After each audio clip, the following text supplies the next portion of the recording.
how's it going? I watched The Shining. I think did I watch it last night or a couple nights ago? It's good. It's a Stanley Kubrick movie from 1980. It's pretty crazy. I don't. I think Stephen King wasn't completely happy with it, but it's a good movie. I think okay. So the cinematography I really like. I think it looks really cool. There are some cool kind of creepy things. I think it is probably one of the best horror movies, like top 10 or 15 or 20 at least. But I feel like the standard in horror movies is not that high, in my opinion. Unfortunately, I really like the genre. I kind of I'm more excited about watching a good horror movie than a good drama movie or a good romance. I like good movies, that's the main thing, but horror appeals to me, but just the standard seems to be low. There's so many bad horror movies, and even some of the good ones. And this one, I don't think The Shining has a lot of substance, but it is cool. There's a lot of memorable parts, and the performances are pretty over the top or intense. That's the thing. It's got intense moments like Jack Nicholson and Shelley Duvall. So let's start with some of those visuals. It just yeah, it looks really cool from the opening with the I think it's on a helicopter, just sort of following the mountains and the little yellow Volkswagen or whatever kind of car it is, and the just the lake, ocean, lake, water, whatever. It's water. It could be a river. I can't remember. It's a body of water, and then the Overlook Hotel. Very cool. Some of the parts of the hotel, I didn't. It's like it was a real location, but all the interiors are on sets. Yeah, like there's a bathroom that's just completely red. Everything's red. That's very striking. The place where he's got the typewriter is just huge, really high ceiling, and I think windows, and there's like some native Indian style drawings and stuff. It's just I really like when you've got really detailed set and just a long shot. It just takes you can just take everything in. The maze, the hedge maze is very cool and memorable. A lot of it's iconic. That's the thing. And when he's smashing with the axe and the here's Johnny. A lot of it's very memorable. The all the patterns on the carpet and the little boy riding on the tricycle, and the two little twin girls. They look like twins. I'm not clear on that because the guy said it was an 8-year-old and a 10-year-old girl that were killed in 1970. It's terrible. I guess this movie is set about 1980. That's when it was made. Yeah, I may as well get into the story a bit. Let's see. So yeah, he goes to the hotel and he's like, okay, he's got to look after it during the holidays, during the off season or whatever, for 6 months or so with his wife, and hopefully we'll give him a chance. I wasn't clear on is he getting paid to do this, or is he paying them, or is it just like a break even?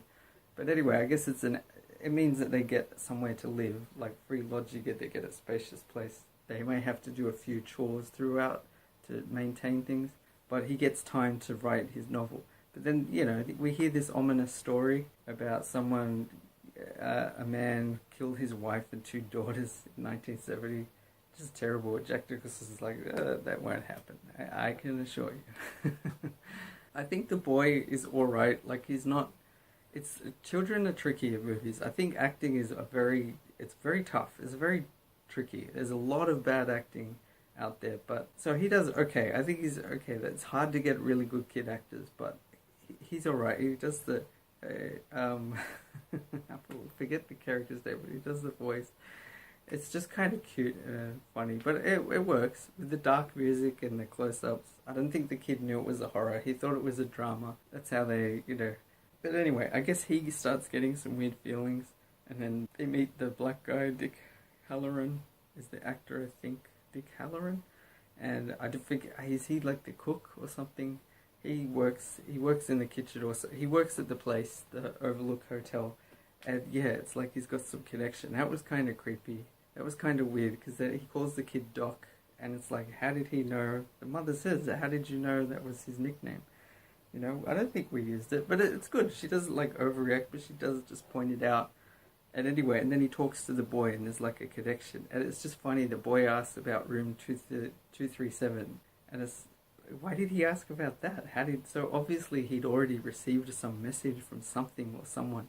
His voice had told him about that room, and then the black guy says like the worst possible thing is like, oh, that's not, that's none of your business. Like, just whatever you do, do not go into room 237 because it's none of your business. That's like, whoa, that means he knew about that room and that there's something really bad happened there. You know, at least if it would have been better if he said, like, oh, something happened, but look, don't worry. I'd just say, best thing, stay away, right? At least he'd be acknowledging it. But he's like trying to pretend like, oh, there's nothing. But just look, anything that happens, like in your room, do not go in there. It is none of your business. Do not go there. That's super creepy. So yeah, I get the impression the hotel's kind of possessed, and it is kind of creepy. Like the boy riding around on the tricycle with the two girls, and like, I found it cute though. This is the thing. I didn't find the movie scary. I do find it artistic, and I can appreciate some types of creepy things, like the part. Well, there's various things. Like the boy ends up going in the room. He notices the doors open 237, and that's kind of creepy. And he walks in, and then I forget. I don't know if we see anything, but later maybe he's screaming and he's got marks on his neck, and that's kind of crazy. Like, how does that happen? Because that's not funny in a lot of ways. You don't want, if a kid ends up with marks on their neck, like that's child abuse is terrible. But okay, the thing with Jack Nicholson is we don't. I feel like we never really see him nice to his family. Like, he seems okay, but he's not overly like loving and close with his child, with his son. But that's okay. Different people are different. Some people are more hands-on, or like, you know, lovey-dovey or whatever. I don't know what I'm trying to say. But he might be a decent father and husband, but we never see him like really, really nice, really, really good. It's, if anything, we see more blank. So it's ambiguous throughout the movie. Is he being... I thought he was just being possessed and turning into a complete jerk. He's so rude, so mean to his wife. When I'm writing, could you just, you know, if you hear typing or if you don't hear typing, I could be working. So if you know, it's just insane. It's kind of a valid argument in terms of if you're working and someone keeps making noise or interrupts, it can be frustrating. But in this case, it's like he's had a whole day, and his wife comes in and says, "Hey, darling, how's it going? How's your writing? Did you want some food?" Or, you know, she's really nice. It's like at the end of it, she's given him space. She's been spending time with the son, and he freaks out. And he says, "Could you just get the fuck out?" or whatever.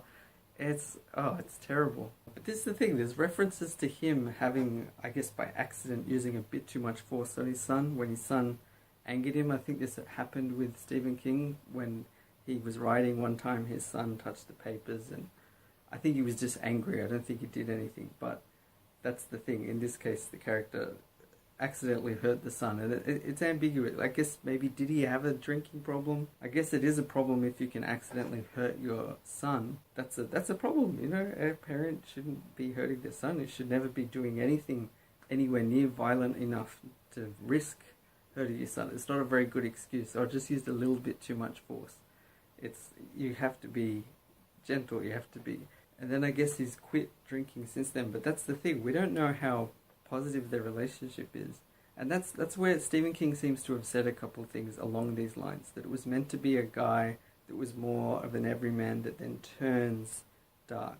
Whereas Jack Nicholson, I mean, he can be a decent person, but, you know, and he's a really good actor, I think, but he has that anger, that intensity, and if anything, he usually feels like it's just always there, boiling under the surface, even if he's being smiling and just, you know, alright, you know, just feel like he could flip out at any second. That means it's like it's already there. And the same with Shelley Duvall. It was meant to be more of a cheerleader in the book, like a blonde girl that's just always had things going well and never had to worry about anything.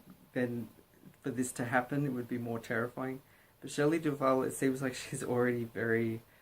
I like her. I think she's cool. She's got huge eyes, like, I don't know, the googly eyes. She seemed very gangly as well, tall. It was funny. I was thinking she reminds me of Olive Oil from Popeye. She just seems cartoonish. And apparently she played Olive Oil in the Popeye movie. I didn't realize that. I looked it up. That's like one of the other movies she's most famous for. It's hilarious. That's exactly what she looks like. It's just, yeah, it's comical. But yeah, I like her. She seems like a nice mother, but she seems very vulnerable. Like she's been through things before. And that's the thing. I guess that's what Kubrick was going for, but it's kind of weird. It's like it doesn't have the change, which seems more interesting, which is to see like a happy couple then to turn into like a what's going on, and yes, I'm going to kill you. It's like, oh, that's rather than it's already a relationship that seems a little like a bit of anger and a bit of passiveness, or whatever, passivity, whatever. I do find it's so hilarious.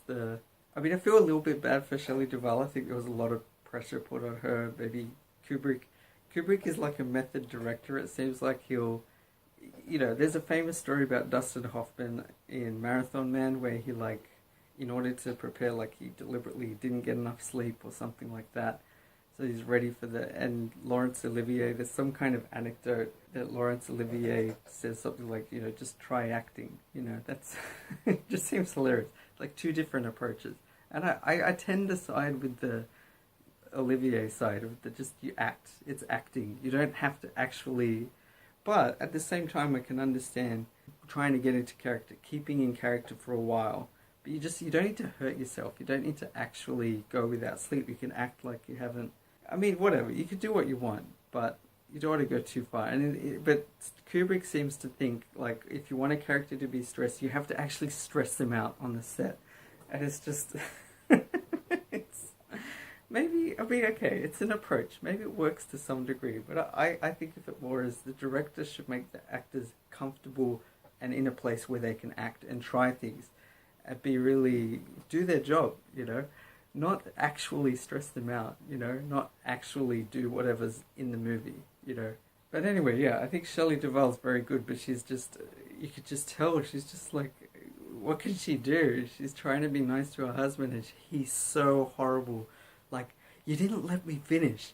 I'm not gonna hurt you. I'm just gonna bash your brains in.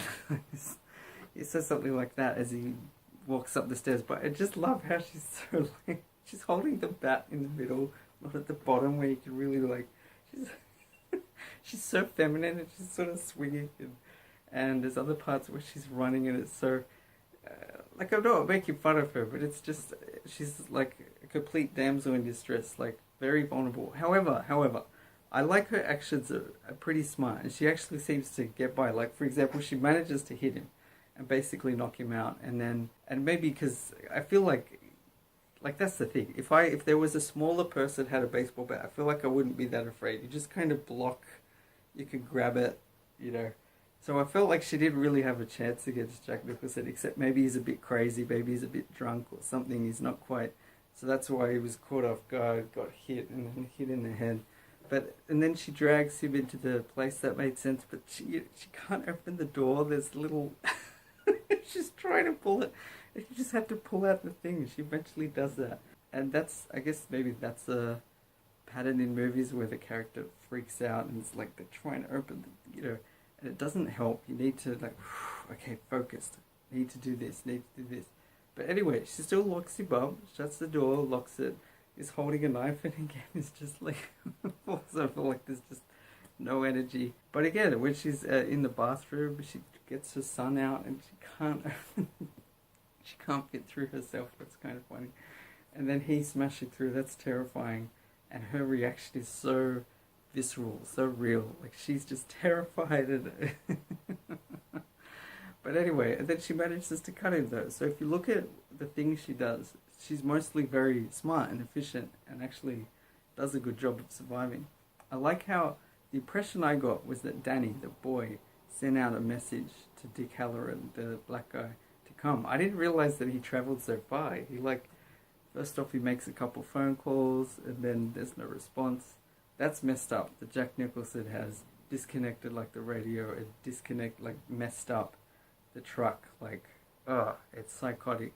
And I'm assuming he was possessed by some kind of ghost in the place, but anyway, yeah, this black guy that goes, it is like on a plane. I like how in his apartment he has like a couple of naked black women with like big afros.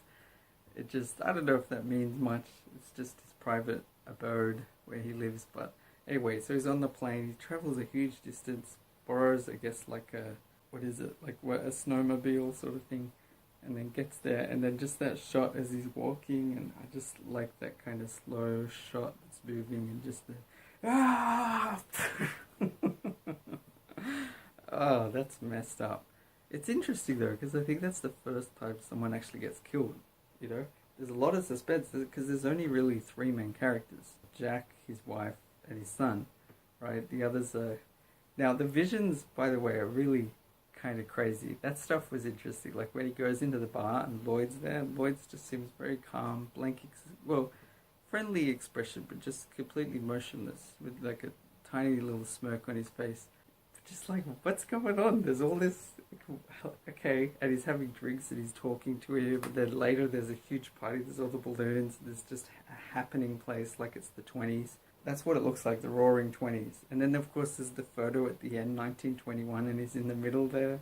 Like, what does that mean? And in the room, when he goes into room 237, there's this beautiful naked woman comes out and then starts kissing him, and then he sees in the mirror that it's this old lady.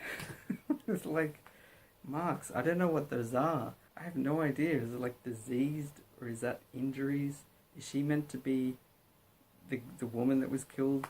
There's also the boy has the visions of the girls and they're like covered in blood, and I'm like, how did they tell? Because is it really the girls there, or is it props? Like, how did they convince the parents that, oh yeah, your girls will be fine, we're just going to cover them in blood and just have them lying dead? Like, or did they think it was fun? Did they know what was going on? And there's the shot of the elevators and just the blood pouring out.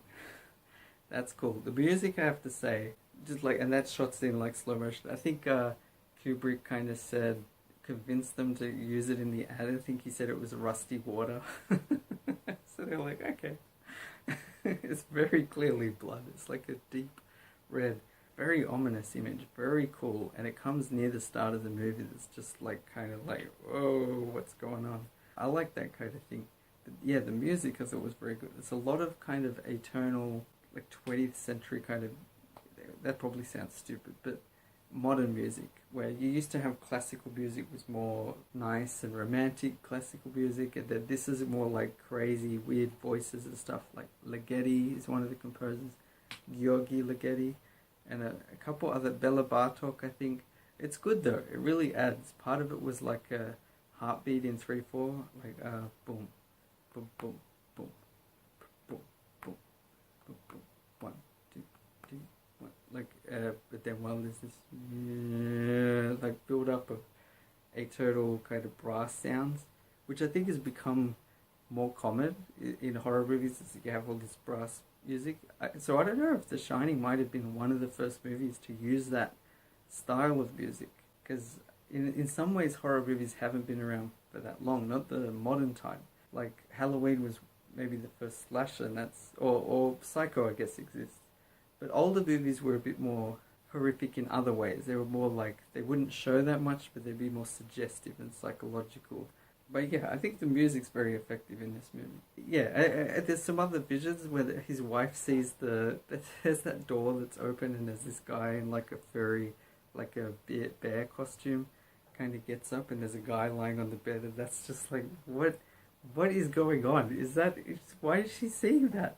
Did this happen 80 years ago? Oh, sorry, like in 1921? Is this a vision from the past? Is this the ghosts? Or what? Like, that is such a, what is going on sort of moment. And then she also sees all the skeletons, and it's old, and there's like cobwebs or something. There's some weird visions. It's kind of cool. And then I love how they're running away and he's chasing them with the axe, or he's chasing his son. Yeah, it's very, there's a lot of memorable moments, but it doesn't have that much substance. I feel like but I guess if you interpret it as just it's a weird haunted house, it possesses Jack Nicholson. That's the impression I got. But again, it feels like it would have been more heightened had we seen him as a really loving, caring, decent father, and if his wife was less emotionally vulnerable from the get-go, because then you would see much more of a transition. And that's what I think Stephen King kind of complained about. I haven't read the book, so I don't know the details of that. I did like also how Jack is talking to this guy in the bathroom, the Grady. He has a different name, but he's just kind of gentlemanly. They just take quite a while talking, and that guy helps him out of the cellar as well. That's really weird. Like, how does that work? And they're kind of discussing. He also sort of says how your son is a threat because he's been trying to contact someone outside. It's interesting. I don't know what the final photo means. Was he reincarnated?